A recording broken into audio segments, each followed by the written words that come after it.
नमस्कार दोस्तों, प्रभु यीशु के पवित्र नाम में आप सभी का स्वागत है मेरे चैनल ग्रेस विद जीसस में।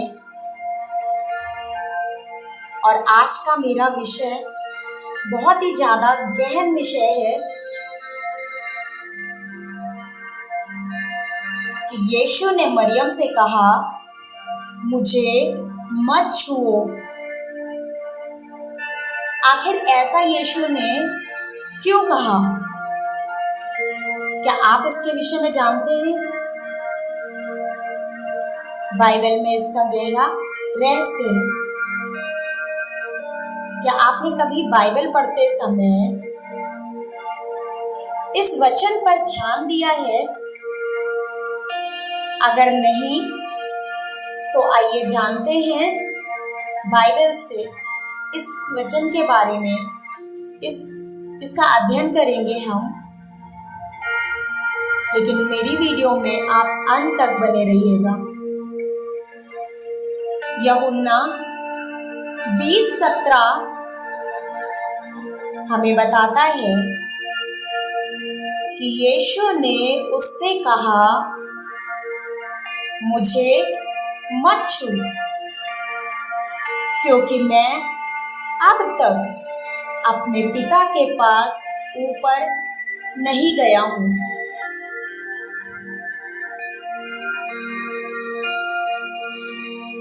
लेकिन एक सवाल उठता है,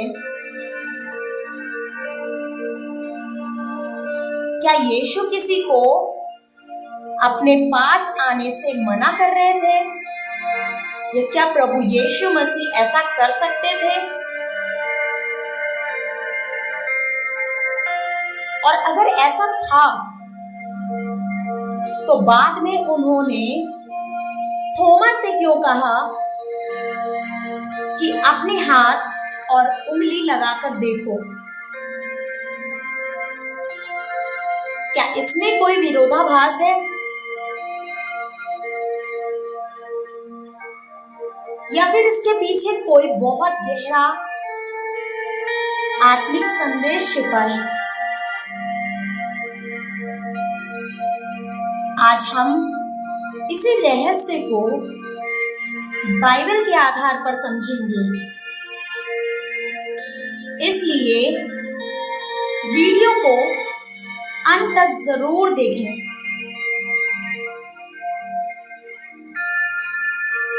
मरियम मगदलीनी कौन थी? क्या आप जानते हैं? क्या आपने बाइबल में पढ़ा है कभी मरियम के बारे में? अगर नहीं तो जानिए, मरियम मगदलीनी वही स्त्री थी जिसे यीशु ने 7 दुष्ट आत्माओं से छुड़ाया था। उसके जीवन को यीशु ने पूरी तरह बदल दिया था और इसी कारण वह पूरे मन से यीशु से प्रेम करती थी और उनकी सेवा करती थी। जब यीशु को क्रूस पर चढ़ाया गया तब भी वह उनके साथ थी। क्या आपने ऐसा अटूट प्रेम देखा? और जब सब शिष्य डरकर छिप गए तब भी मरियम प्रभु की सेवा करती रही और कब्र पर सबसे पहले पहुंची, जहां कोई और नहीं था। ऐसा अटूट विश्वास, ऐसा अटूट प्रेम मरियम को प्रभु यीशु से था।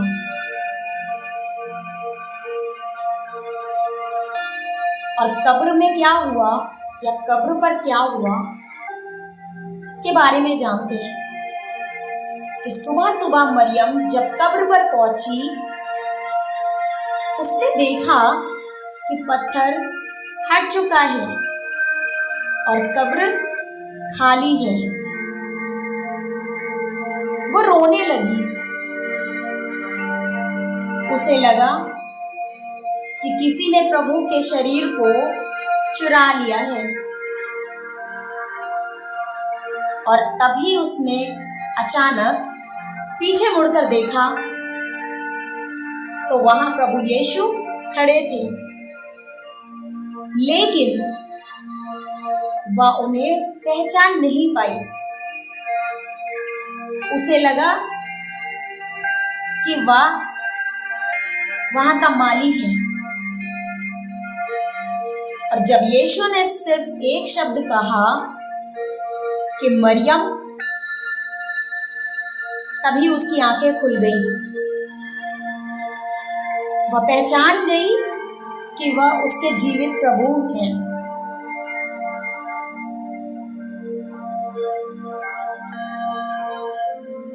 लेकिन फिर भी ये बात हमारे जहन में उमड़ती है कि यीशु ने मुझे मत छुओ क्यों कहा? आखिर ऐसा हुआ क्यों? आखिर ऐसा कहा क्यों प्रभु ने? अब आता है सबसे महत्वपूर्ण प्रश्न कि यीशु ने ऐसा क्यों कहा। बहुत से लोग सोचते हैं कि यीशु को छूना मना था, लेकिन बाइबल ऐसा नहीं सिखाती। कुछ समय बाद यीशु ने थोमा से कहा, अपनी उंगली यहां लगा। तो फिर फर्क क्या था जो प्रभु ने ऐसा मरियम के लिए बोला? असल में यीशु मरियम को एक नई सच्चाई सिखा रहे थे। मरियम अभी भी यीशु को उसी पुराने रूप में पकड़ कर रखना चाहती थी जैसे क्रूस से पहले था, लेकिन अब सब बदल चुका था। यीशु पुनर्जीवित हो चुके थे। अब उनका कार्य पृथ्वी तक सीमित नहीं था।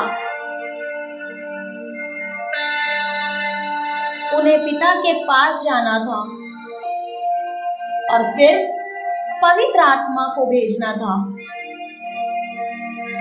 इसलिए यीशु मानो यह कह रहे थे कि मरियम, मुझे पकड़कर मत रोक, अब विश्वास के द्वारा मेरे साथ चलना सीखो।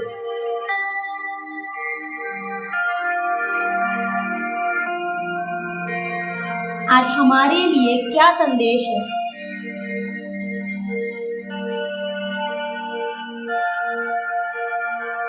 आज भी कई बार हम परमेश्वर को अपनी इच्छा के अनुसार रोकना चाहते हैं, अपनी इच्छा के अनुसार चलाना चाहते हैं, और हम चाहते हैं कि सब कुछ हमारी योजना के अनुसार हो। लेकिन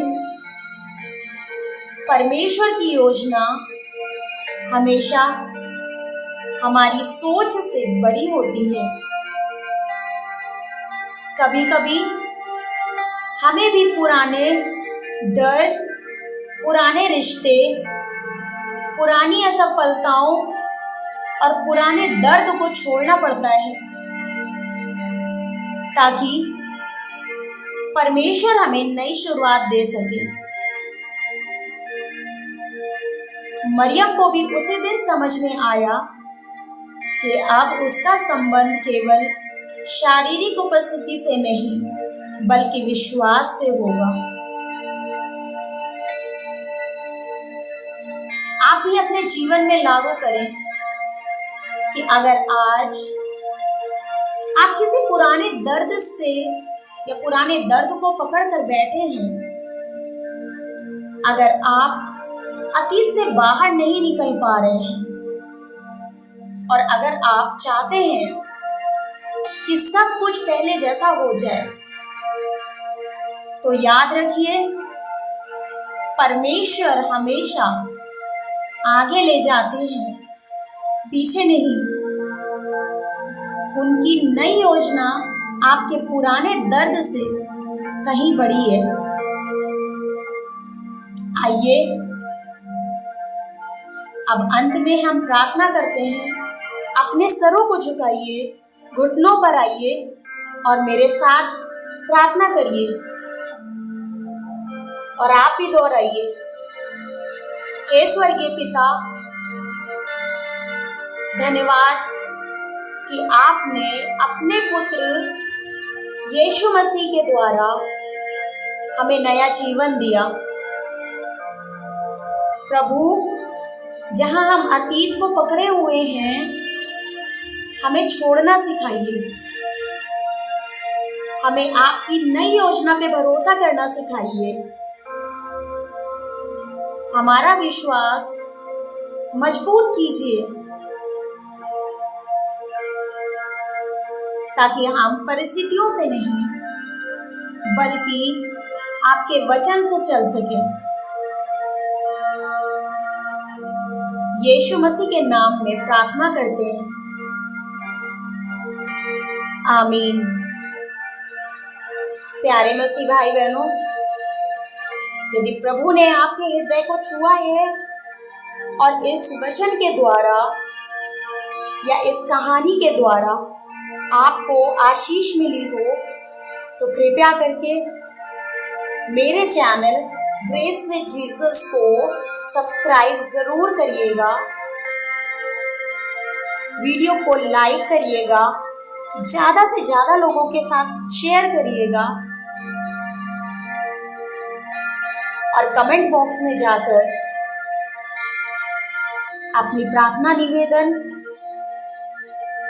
आमीन, हालेलुया या फिर प्रभु ने आपके जीवन में आज तक जो भी बड़े बड़े आश्चर्य कर्म किए हैं या जो भी आशीष दिए, यदि आप मेरे साथ साझा करना चाहते हैं तो ज़रूर से बताइए, ताकि आपकी इस बात के द्वारा औरों को भी आशीष मिल सके।